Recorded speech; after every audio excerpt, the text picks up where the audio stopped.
పాట విన్నారు, నృత్యం చూశారు, ఇంకా అన్నమాచార్య కీర్తనలు కూడా విన్నారు. ఇప్పుడు మీరు విశ్వవిఖ్యాత నటస్వరూపం విజయరామారావు గారు నటించి మిమ్మల్ని మైమరిపించిన మైసభల గురించి చెప్తాను. అంత చెప్పలేకపోవచ్చు కానీ ప్రయత్నం చేస్తాను.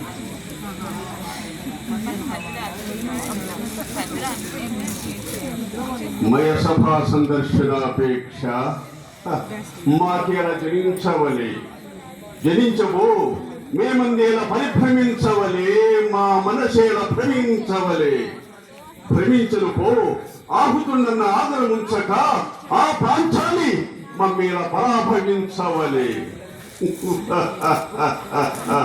తెలిసినది ఈ రాజసూయమునకు మీ కుటుంబోపాయం పోయిండుట నిస్సంశయము నిస్సందేహము. ఓరి పాపిష్ఠుడా, పండు పుష్పాల గర్భాల భూతులారా,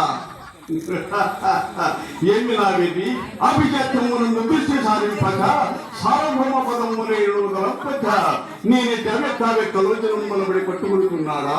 నవకండవాది భూమండలం అక్కడ గడిత మనిక్యుని నిజపాద పంకేరు ఉండరై సింధూరాజంతుచే పరివేక్షిత సుందరాపాల దుర్వాసుండరై పరరాజుల సంహరణ భీకర విధిపద సమర్థుండరై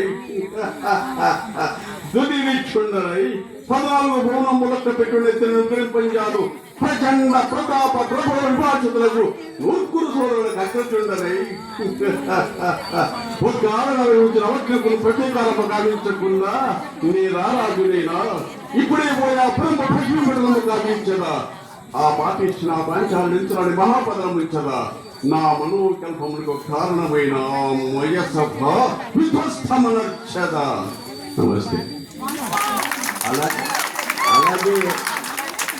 అలాగే మన తెలుగు మమతాయమానము పద్యం, మనం అన్నీ మన పార్థభావాతాన్ని పద్యాలు ఉంటాయి. మన మేడం గారు చెప్పినట్టు భగవద్గీత శ్లోకంలో ఉంటాయి. మచ్చుకు ఒక పద్యం, పిల్లలకు ఏర్పడి పద్యాలు, అది కూడా ఇంట్లో కాబట్టి విజేత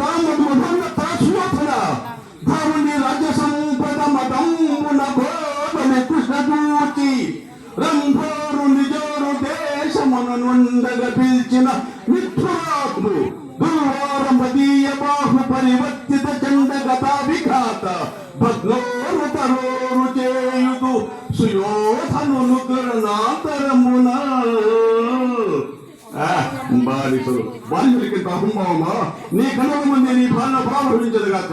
సోదరా దుశ్శాసన ఆ బంధకి నిలుచుకురా. అలా చెప్తారు. Thank you.